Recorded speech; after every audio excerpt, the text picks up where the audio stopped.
দেশে বৈদেশিক মুদ্রা সংকট উত্তরণে ফ্রিল্যান্সারদের এগিয়ে আসার আহ্বান জানিয়েছেন বাংলাদেশ ব্যাংকের ডেপুটি গভর্নর জাকির হোসেন চৌধুরী। রাজধানী গুলশানে ইস্টার্ন ব্যাংক আয়োজিত ফ্রিল্যান্সার অ্যাম্বাসেডর অনুষ্ঠানের উদ্বোধনী অনুষ্ঠানে তিনি এই আহ্বান জানান।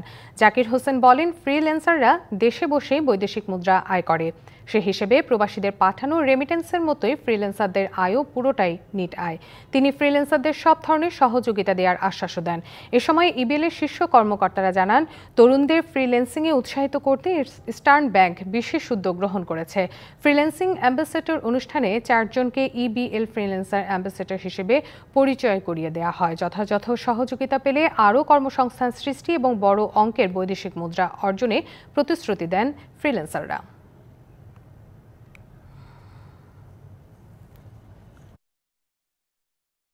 ফ্রিল্যান্সারদের যে কোনো ধরনের ফ্যাসিলিটেট করা দরকার, যে কোনো ধরনের সুযোগ সুবিধা দরকার এবং আপনাদের বিজনেসকে, আপনাদের কর্মকাণ্ডকে ইজ করার জন্য বিশেষ করে ইবিএল সরাসরি আপনারা তো আসতে পারেন না, আপনারা ইবিএল বা যে কোনো কমার্শিয়াল ব্যাংক অথবা সরাসরি আপনারা যদি আমাদের কাছে আসেন, অ্যাপ্রোচ করেন, যেখানে যেখানে যেটা ইজ করা দরকার, যেটা যেটা আপনাদের জন্য সুবিধা হবে সেই কাজগুলো করার জন্য আমি প্রতিশ্রুতিবদ্ধ।